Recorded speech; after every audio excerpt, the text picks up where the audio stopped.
into your space a little bit. Yeah. Okay, better. so this is, what is this one? Is this number 4? Number 4, yeah. Okay, so welcome to Be Dangerous Again, number 4. Today we are in with my old mucker, who I've known for, since I was a teenager. No, I've known him, how long have I known you now for? About 20, over 20 odd years. Over 20 odd years. Okay, Steve runs the unit, which is Scotland's largest independent gym.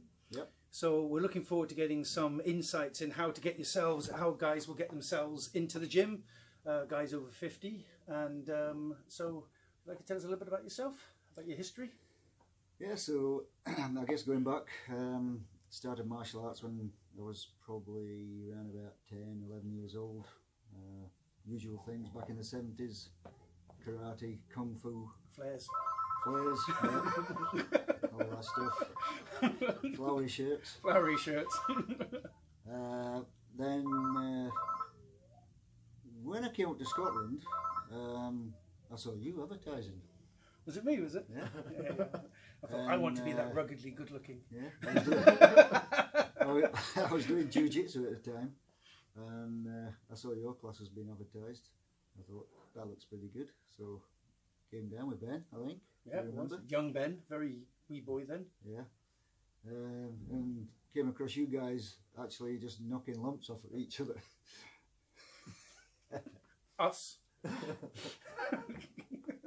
And thought that looks pretty tough, but something different to what I was doing. So But the thing for me is what I remember is how quick you caught on, because when you came in, you hadn't done a lot of that heavy, really whacking each other sparring.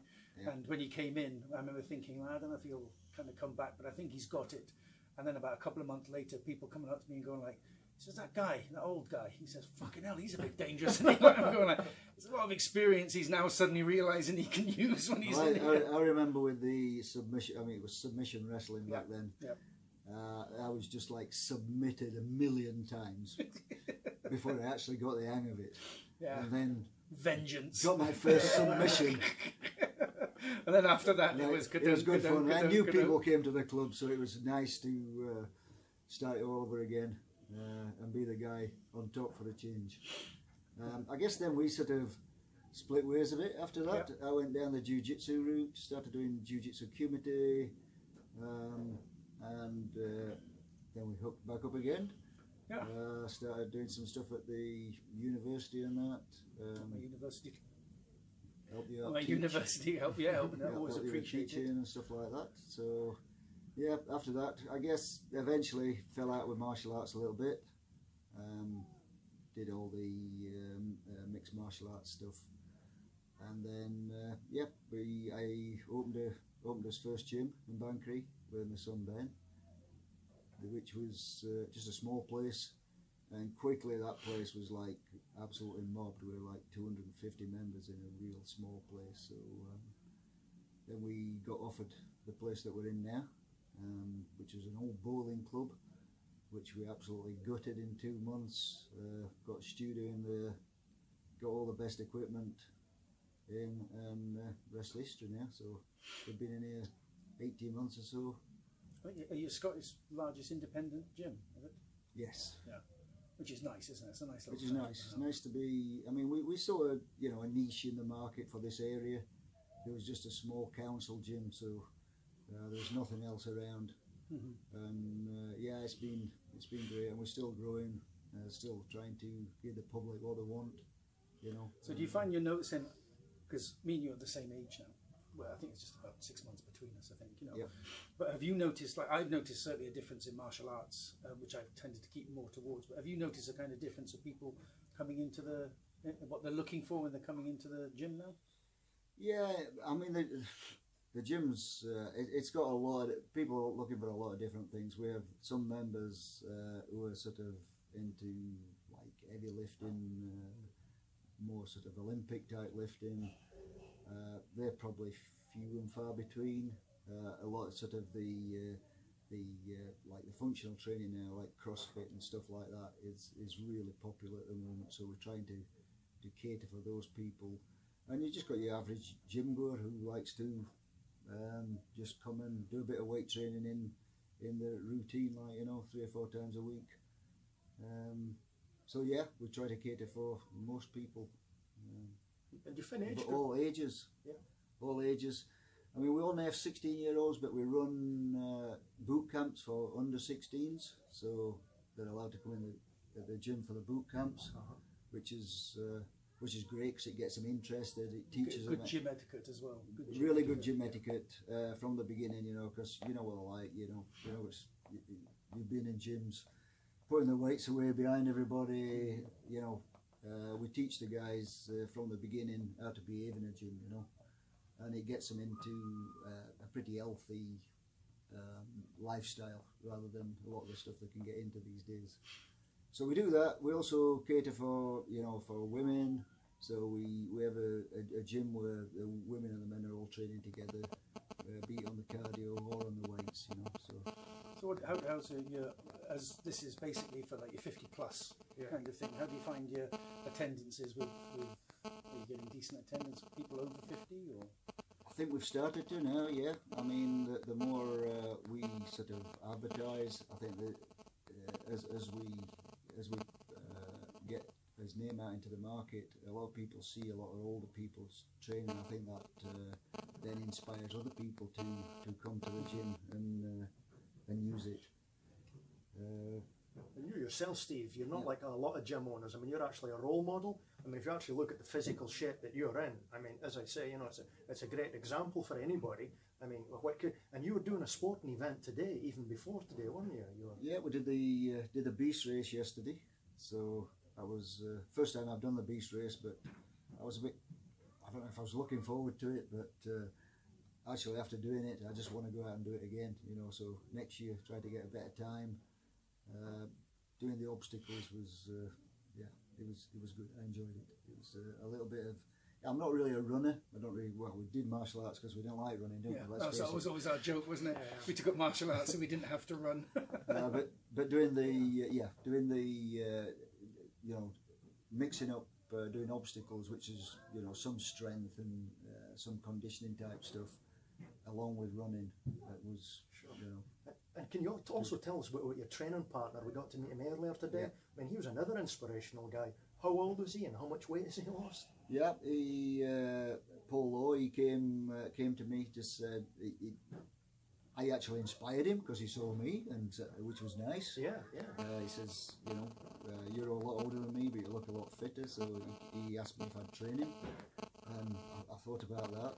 I am a personal trainer, so I have done the ticket for that, but he came up and said, will you train me? So he was a guy that just came into the gym. He thought that by just going onto one of the jogging machines for half an hour was it, you know. He'd never done any weights or anything, so I introduced him to weights, showed him the proper technique and that, which he was a little bit scared of going in there, intimidated by the other people. He's lost 4 stone. Is now as strong as me. In fact, in some things, is stronger than me. And how old is he? Sorry, just to He's clarify. 53. Yeah, so another man over 50s. Yeah, lost all that weight. And you know what's really inspiring about it though is that he's changed his life. You know, Yeah. He feels in himself so much better. You know. So what would you think the main impediments are for guys? Because basically this video thing is about guys. It's specifically for guys 50 and above. Yeah.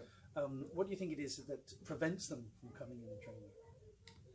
I think a lot what Paul feared, and that's you know, everybody thinks that somebody's looking at them when they go into a gym, and in reality, nobody's looking at anybody because most people are so focused on what they're doing themselves. You mean nobody looks at me? I mean, you bastard. Of course, they You bastard. Of course, they look at you. No, I'm just gutted. But no, I lost my train of thought. You get used to it. This is our interviewing style. There's a mirror right behind the camera. Yeah. No, but but you hear people saying, "Oh, I need to lose some weight before I come to the gym." Yeah. You know, That's they really have this, common. Yeah. It's really common that people just think that people are looking at them, but in reality, people are admire them for getting off their asses and actually getting into the gym. You know, and then you know, I would suggest to people, you know, find somebody like myself and let them introduce you into the gym. Just don't wander around aimlessly, because there's a lot of equipment out there these days that, and you need to start lifting with correct technique, because you can get injured lifting if you lift badly, you know. So find somebody, get into the gym. It's, you know, it's just making that initial get off the couch, get into the gym. You will end up not being able to stay out of the gym once you get into it. You know, it becomes obsessive almost. It's interesting because Stuart said that last when he was discussing. He said if you had to do one thing that really works well is squats, because it raises the testosterone levels in your body, which causes other areas to heal and to grow. And he's saying also it feels really good, you know, after you laid there and your body's relaxing and starting to rebuild itself. You know, so this. Yeah, and another thing, Steve, the next most common excuse people use is lack of time, lack of time. Yeah. But I mean, you're in the oil industry, exactly. full-time job. So I mean, people, if they're watching this thinking that all you do is just, you know, run a gym and do a gym, you've got a full-time job besides this. I mean, you could use I've not got time as an excuse more than And just you go all over anybody. the world. We often see you posting that you move, you're flying here, you're flying there. Yeah, and when I'm over the first thing I do when I look in an hotel is look at if it's got a gym or not. You know, people say they ain't got enough time, but they have to think about how much time are you sitting on your phone, are you sitting watching TV. You know, that's all time that you could be spending in the gym. And quite honestly, you don't need to be in the gym for hours. I mean, some guys, you know, I see them coming here, they stay here for like 3 hours. Yeah. In reality, you can get in half an hour, set up yourself like a complex routine or something, you're done in half an hour, and you're out of there, you know. And you get the same benefits, you know. There's a lot of the high intensity training now that you can do in half an hour. You don't have to give up, you know, your whole life to the gym. That actually dovetails in what Graham Park said. He was the first one to, he'd won how many Mr. Universes? He won the over 50s Mr. Universe, and we were actually training together at the time. And we did 3 sessions a week, and not including warm-up or cool-down. It was 45 minutes per session. And that was him, 3 days a week, and he was over 50s Mr. Universe. Exactly. I mean, my wife will tell you, I always used to say, you don't need any more than 45 minutes in the gym. Done. You know. Now I stay a bit longer. She always reminds me, you said 45 minutes. But age. I'm older. I take more time to warm up now. You know. Yeah, well, warm-ups are just something that I don't really do. But no, I'm the same. But I think that's a generational thing. You know, if you look at some of the more astute people that now do like weight training, they have a particular warm-up routine. And my warm-up routine is just doing the same thing, but at a lighter weight. Well, my son always gets on at me for not warming up, but because just to clarify that your son has been a twice Olympian. Yeah, twice Olympic athlete. Yeah. So anyway, I have a joke around here with the young guys. I like said to him, I says, well, you see, we're all animals at the end of the day. And I says, you see the gazelle when it's drinking at the waterhole, and the lion jumps out of it. I says, that gazelle don't get down and do a few push-ups and do lunges and that. I says, it's off. You know, they don't need to warm up. I says, well, and we're animals, so you know, you've got to be ready to go anytime. I do sometimes think that's part of this whole industry where they get you to do things just so they can actually fill out the timetable to feel confident for the £500 they're charging you to teach weight training. You know what I mean? Oh, you have to do your specific warm-ups and that. I've got to be honest, I've never been a warm-up guy. I warm up with a lighter weight that I'm going to be using. So if I'm doing shoulders, went behind that, I'd just do it with maybe just an Olympic bar, then start to put the weights on from there. I must admit, I'm not a warm-up guy, but I do, you know, I maybe got a few shoulder injuries because of it, you know, but yeah, no, I'm not suggesting you shouldn't warm up, but it's not something. No, I think the gazelle analogy is absolutely brilliant. Just a few. And then we're off. Put me sweatshirt on and off's warm enough for me. No, it's true though, you know, and that's just them, you know, the old caveman, when the saber-toothed tiger jumped out and he didn't have time, did he? He was off like straight away. Those muscles were working. Yeah, there was no lunges before. Few lunges. And you think people have really overcomplicated things nowadays as well. Because when I go to the gym, you've got people like with the apps, you know, they've got this on and they're doing all this, and you know, their graphs and all this kind of thing. They're really overcomplicating things. They do. It's you know, I think it's a sign of the times, and everything's electronic these days. Yeah. They almost want to lift the weights. Yeah, them, for you sure. know. Yeah. I think science is a good thing in some ways. You know, it does give you some feedback on that, but it does get too much sometimes. People are, I mean, I don't know what people do on the phones on the gym floor, but some people are on the phones for 20 minutes, quick. Yeah. 20 minutes on the phone. I don't like to see it, but these days, I mean, what can you do with it? But this accessorizing of exercise, that's what I kind of call it. Somebody once said to me, what is it that you know, the important thing you take with you when you go into the gym? And I always say, toffees. And they say, is it for the sugar rush? And I go, no, I like toffees. Just to show them how stupid they're being. I like toffees. Just, you idiot. I'm here to do that. I'm going to do it, and I'm going to go get a shower, and I'm going to go home. That's it. And I'm not going to think about it for the rest of the day. I must admit, I mean, I have tried it. You know, I get these apps, you know, and try to follow my diet and stuff like that, and quite honestly, after about 2 weeks, I'm absolutely fed up with it. I just can't be bothered putting all the data in and stuff like that, you know. But I guess people who were brought up, you know, the 20 odd year old, those guys are used to it, you know. Yeah. They don't remember when there was no phones, you know. We remember when there was no phones at all. No. So they're brought up with it. They do it really fast, and it's we're talking the old tin huts. I mean, a lot of the gyms I trained in when I was a young man were literally tin huts with weights that people had donated in it. That's where I met Mark for the first time up in Shetland. I was 14 years old at the time. Met Mark, and the shed that we trained in, that produced Scottish powerlifting champions, it produced bodybuilding champions, and it was just an old corrugated iron shed, and that was it. Just barbells, dumbbells, and that was it. We were skipping. We had to skip around the puddles, and in the winter, the puddles froze. You have these ice thing, and you see someone coming and just disappear. Watch out, puddle! Just the rope will go in the air. Because we met Ronnie there. Yeah, Big Ronnie. Big Ronnie, who was four-time Scottish powerlifter. And he bent all our bars. Do you remember? We went away and somebody gave him a key, and we came back, and because we only had inch bars, we didn't have power, and he bent every single one of them. He bent every single one of our bars. And then there's a great martial arts chap that came up to do a training course in the winter. That was Ross Frame, and he came to our gym, and he wouldn't take his gloves off or anything. We trained with big sheepskin gloves. Yeah, that's right. How can you do this? It amazes me how many these machines that they bring out these days. I saw one the other day just for an ab crunch, and it was like a thing on rollers like this, and the guy's rolling to make his abs crunch. You know? He's really just doing this, you know. And it's like a lot of it's just about them developing something new to sell it. You know, it's not about the exercise that it does, because you can do an ab crunch on just a cable pull down machine, but this thing was like on rollers, and it was like, oh my god! I mean, it's indicative. Somebody once said to me at a recent camp I was at, I'd done a hit, right? And someone said to me, "How do you learn to hit so hard? You know, can you teach me?" And I said, "Okay." I said, "Come over here." took him over. He's Dutch. I took him over here, and I says, "You stand like this." I says, "Do this." But really hard.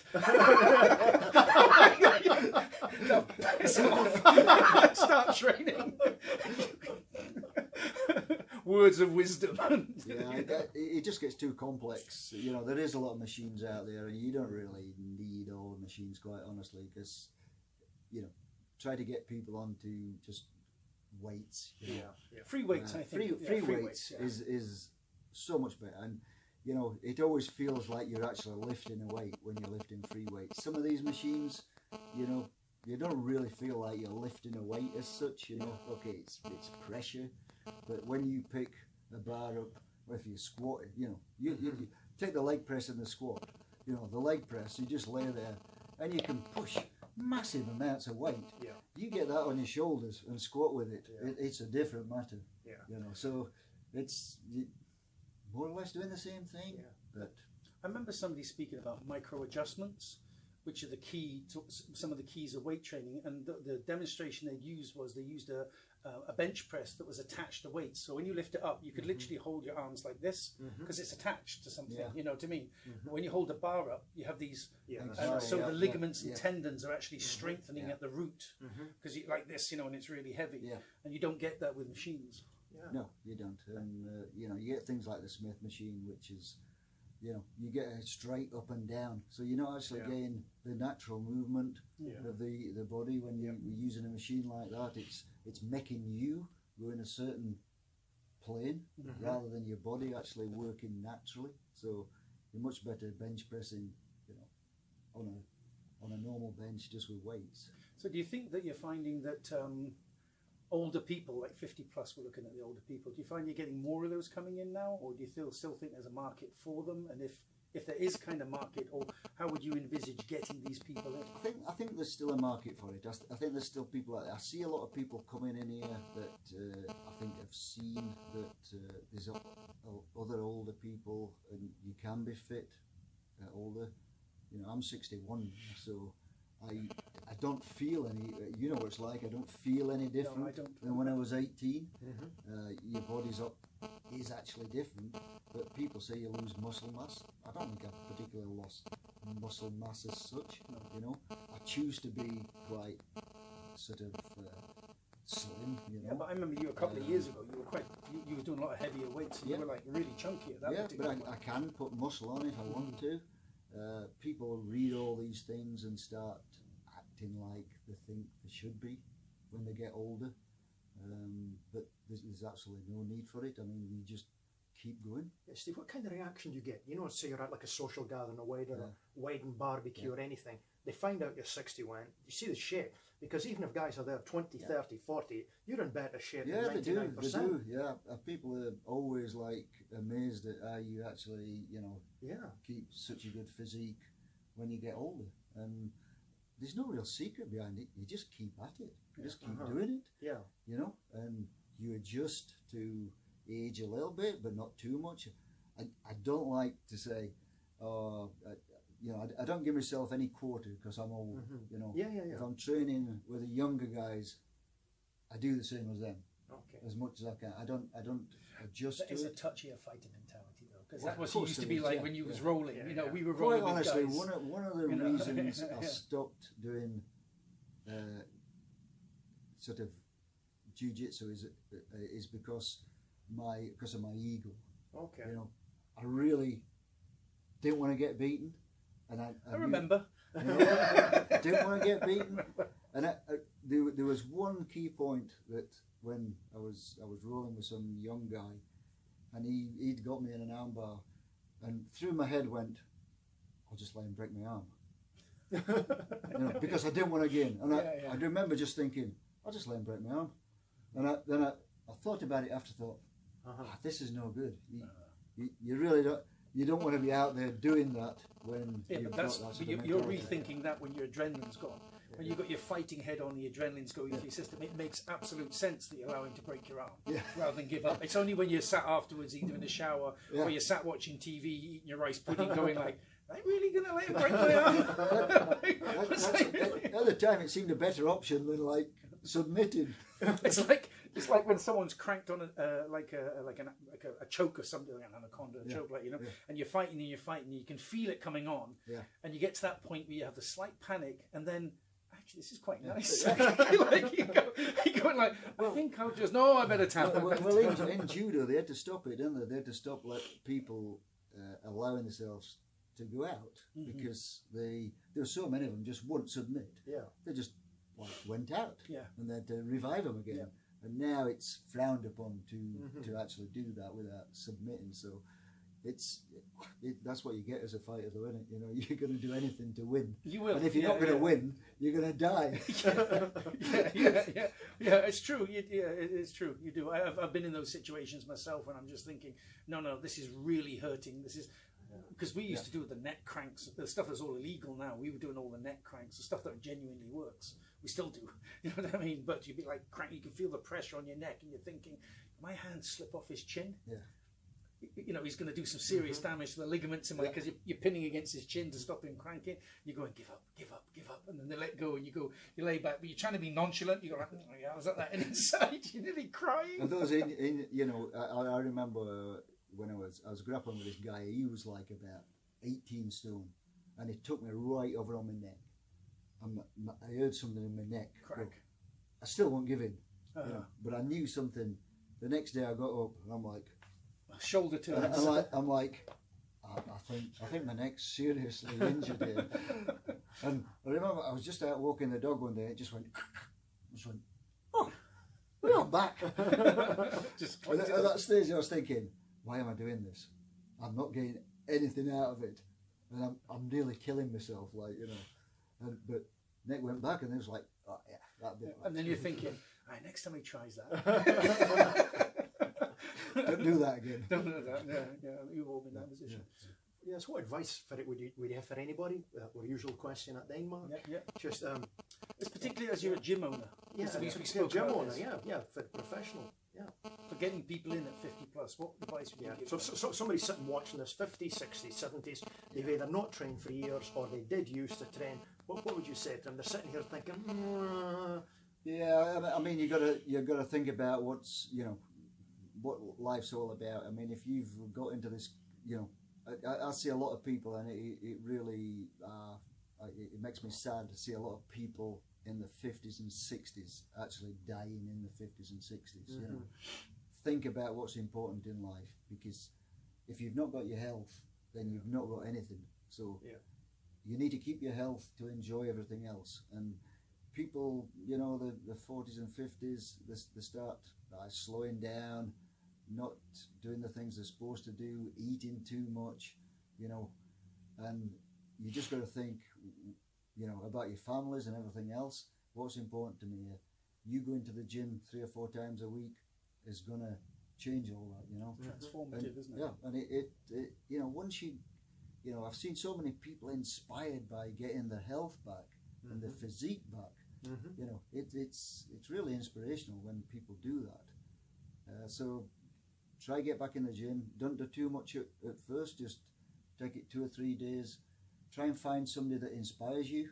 I think that's important. You know, that's very good. Don't just wander around the gym aimlessly. I see people lift a few weights here, go and do this here, go and do that there. Get somebody who sets you a proper routine out so you can get in there, work out.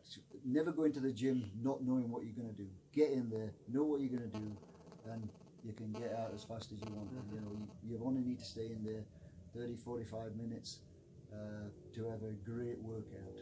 But do that. Find stuff that you like, you know. If there's stuff that you don't like doing, don't do it, you know.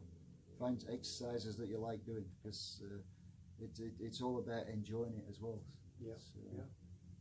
But I mean, there's so many exercises now out there. I mean, in fact, there's too many exercises for my liking. We're a bit like that, aren't we? We're a bit old school like that. Old school. I mean, it's absolutely. I mean, when I'm trying to write a routine out for somebody or myself, I'm like, shall I do this or shall I do that? Shall I do this? And you like think, well, they're all doing the same damn thing, really. Yeah. You know, so get some basics in there, like your bench press, your squatting, you know, your shoulder press, and then just work some other stuff in around that, you know, and then, you know, if you want to try different things, then what I try not to do is do anything for longer than 6 weeks. So I change my program like every 6 weeks so that I don't get bored, you know, and then I'll go and start doing something else. So just change the routine, start doing you know, a bit more sort of hits type stuff and cardio stuff, and then switch back. Explain hits.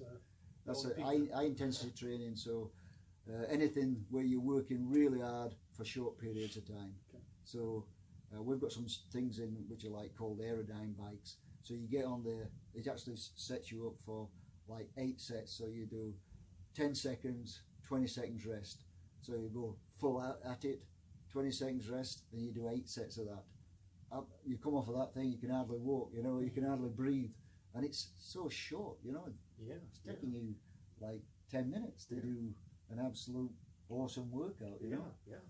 So if you can fit some of those type of stuff into you, me, I like hitting pads, so I do a lot of sort of pad stuff.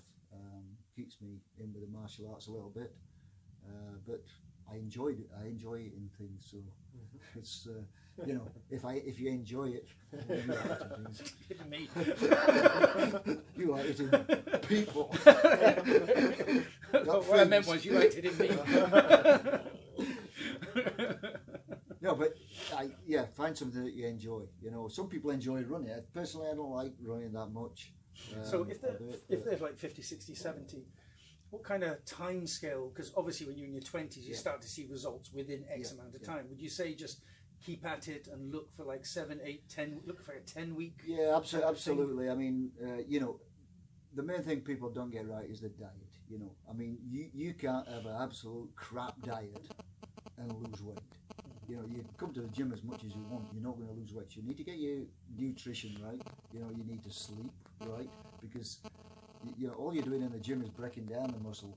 When it's outside of the gym, when you know get your protein in, sleep, and you know your body will start changing. You know, but get your diet right. You don't have to. In fact, I don't like calling them diets. Just eat sensibly. You know, it's. Actually, the Greek word diet means to eat. Yeah, I mean, I mean, diet seems to be like something that you do and then you stop. So you have to have just change your lifestyle. You know, change the way the way that you eat. You know, when you start eating a little bit less, your body gets used to it. If you start eating more, then your body gets used to that as well. So it's. I mean, don't cut out everything. You know, because we all enjoy having certain things, but just be reasonable about it. I have a cheat day. Well, it's called a cheat day. Yeah. So on a Friday, I always say the same thing. I really look forward to my Friday. And then by the time I've eaten something really sweet, like a custard tart, which is my favourite, custard tart, eat a small custard tart, I just feel bloated. I just feel like I bought 4 of them and I can't eat them. I can only eat 2. Remember that, I mean, the more work you do in the gym as well, the more you can eat. I mean, some of the guys here, some of the young guys, man, they can't get enough calories in. They just stuff themselves, but they go and work out really hard in the gym, you know. And they need that because they're trying to build muscle, you know. And it really depends what you're trying to do. You know, if you want to build, you know, big muscles, then you got to feed yourself, but you got to feed yourself the right stuff, not a bunch of crap, you know. And a lot of guys are pretty expert at doing that. You know, but you see them like actually before your eyes actually doing, you know. And I think nowadays, like when we were younger, even yourself included in this, you know, I mean, we went to bodybuilding magazines, which we had to buy, or surreptitiously read like it was some kind of dirty magazine in a corner, trying to find out the latest diet tips. You know what I mean? Whereas nowadays, you can just go online. There's too much information. Almost too much information. It is, you know, what I would say about, you know, and that's the problem. People can't separate the crap from the good stuff, you know. There's always somebody trying to come up with something new, you know. There's nothing new about this, really, is there? Let's face it. I mean, no. It's not changed much from what you It's not changed. No, I mean, I still do the same exercise I did when I was 15. Yeah. You know. I mean, back in the day, like bodybuilding, you know, you were still taking in large amounts of protein. You know, it's the same old stuff. Back when I started, you couldn't actually get protein powder, seriously. And you know, this was up in Shetland, like when I took up at 14. And so what I did is I used to take Coca-Cola, and I got a blinder. Managed to get one of those and stick a tin of tuna in it and mix it up, and that was your. You know, we used to protein shake. You know, we used to do. We used to break like about 20 eggs and drink the eggs. Oh yeah. Until we found out that in eggs there was some salmonella. And that's before they had the little lion on them. That's like, you know, I tell you something. No, I'm just shitting like I'm a seagull. Can't lock anything in. It's just going. We used to do it. You can't in Aberdeen. There used to be I forget what you call it now. You could buy stuff in bulk. You went in with your own containers and you pretty much weighed it. Do you remember that? Yeah. And I used to buy egg and milk powder. Yeah. And that was, as far as I was, it was horrible. It tasted foul, but if you just knocked it down quick. I used to use Marvel. You know that? Yeah. I used to use that as well. Yeah. I think the difference with taking like protein powder and stuff like that, don't it? You can get it through food, but you know, how many steaks can you eat a day, and how many chickens can you eat a day? You know, so it's like you're getting that through a simple drink rather than like having to stuff your face with chicken, which you don't feel like, you know, you're going to get pretty sick of that. So it's made it easier to take that sort of stuff into you, sure. You know, I would never push that type of stuff on things, but it is what I said to people is, you know, if you can't get enough protein, then take protein powders. It's you know, it's an easy way to do it, if you like. Did you used the old days you buy 24 eggs, remember? Exactly. The 24 eggs. Yeah. I remember that, coming in with the and then cracking them all, then going like, you know, if Rocky can do it, I can do it. You know? It's like somebody, it's like drinking a spittoon. Once you start, you weren't stopping. Once the first bit, the rest of it just followed down your throat. It was like awful. If you had to, if someone's at home and they're a little bit, they're not certain about, they want to go to a gym yet, they want to build themselves up, you know, this whole I'll diet first and all the rest of it, you know. If you had to say like a single exercise, what kind of exercise would you say? If someone's at home, what kind of exercise would you say for them to try and do? Well, you know, one of my favourites is just standard press-ups, really, because you get the press-ups, you can actually do them. There's loads of variations for press-ups, which you're going to, you know, work your chest, work your triceps, you know, work your core. And you can buy press-up stands really cheap, like $8.99. I think. I mean, kind of Argos. Other stores are available. Press-ups are a great exercise. Believe it or not, I hold a press-up competition record. Do you? Yeah. At work we had this press-up thing, so I practiced. I did 100 press-ups in a minute, which is like that's really good. That's really good. Yeah. It's a few years ago now, but I think the record still holds. Does the Halliburton press-up work? Yeah. Nice. But yeah, press-ups. I mean, if you know, obviously in the gym there's loads of machines, and I think what you've been saying about squats, if you're doing one weight exercise, then do squats. You know? The other exercise I like is pull-ups and chin-ups. I mean, I think using your own body weight is a a great exercise. I love doing pull-ups, love doing chin-ups. And I think that really works in well, perhaps for somebody that's in a, I don't know, somebody who's watching is maybe in a council house or something like that and thinks I can't drop weights about. So you can buy a set of press-up stands for $8.99. You can buy one of these things that it's not even permanent anymore. They hook into the frame, and you can do pull-ups and press-ups. So for pretty much maybe 30 there's plenty of things on YouTube of people falling off. Yes, you don't. How many pull-ups and chin-ups can you do just now? Just roughly. I don't know.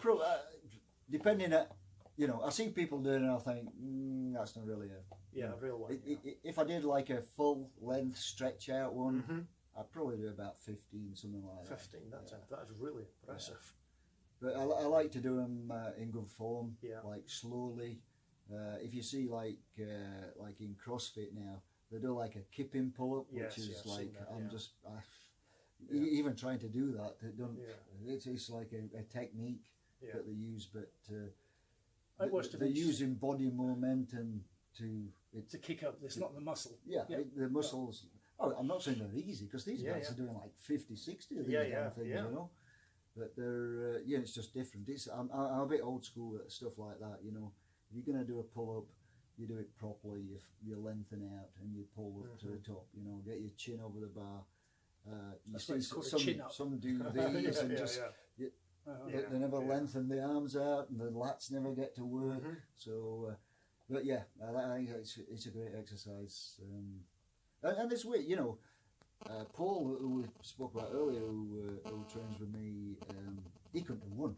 When I first started him, he couldn't do one pull-up. So I started him with negatives, you know, so just jumping up, lower himself down, you know.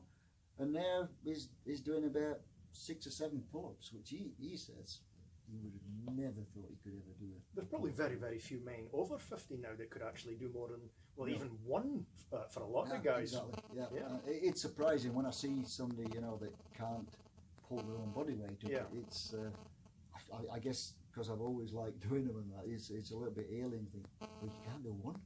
I've seen people can't do one press up. I've seen that. But I've seen the pull-up thing, and I think things like, what if you fall down a well? Well, if a fat person falls on you, I can't push up anymore. Yeah, two of you fall down a well. I mean, Please let me land on top. Please let me land on top. you're like, you're stuck there. I know. No, well, I agree with you. I've seen that. I've seen, guys that simply cannot do a press up. Yeah. They can't do a press up. I mean, here's the thing that frightens us, because me and you are the same age, and you're in the same category, is walking football. You've got to be 50 to do it. Walking football at what? Yeah, Matt, tell me what the menu today. You're like, I'm not cafe having that. We went in to get something to eat because we were a little bit early. We popped into a menu, right? And of course, subtlety being Steve's middle name, rejoicingly pointing out that because I'm 60 now, I can get pensioners' portions. Yes, it said smaller portions. Yes, if you're 60 or over, you get pensioners' portions. There you go, man. He's going, look, you can get it at a reduced rate, It's like getting a bus pass, isn't it? I'm not having that. That's the same with me. I won't touch it. Like you're entitled for I'm a not bus having pass, it. not I'm having paying. it. No, you can get it for free. No, I'm not having it. I'm paying. Paying full rate for it. I'm not old. It's amazing how society dictates certain ages, and if you are a certain fitness, you know what I mean? Each one of us is fit for our own sport kind of idea, that you just absolutely refuse, particularly when you get to 60, absolutely refuse to believe that you need a bus pass. And then later on you bump into somebody and you're thinking, this guy must be like, what, 70, 69, 70? And then he says like, oh, it's bus pass for me next year. And you look and you go, what? Jesus, a belly out here, do you know what I mean? His pints are getting heavier. Don't have to walk another step. That's it. Get on the bus straight to the pub. Yeah, and I couldn't do it. I know it's stupidity, but I'm going to get a free bus pass, but I won't. No, absolutely. I'll never have one. No, me. I Not don't accepting want it. Well, okay, thanks very much. Always a pleasure. Good job, man. Always a pleasure. Thanks a lot for your time, Stevie. Thank you very much. Okay, and we shall see you. I don't know when the next one is. We don't know next. Probably in about a couple of weeks. Yeah. Probably see you in a couple of weeks. That's great.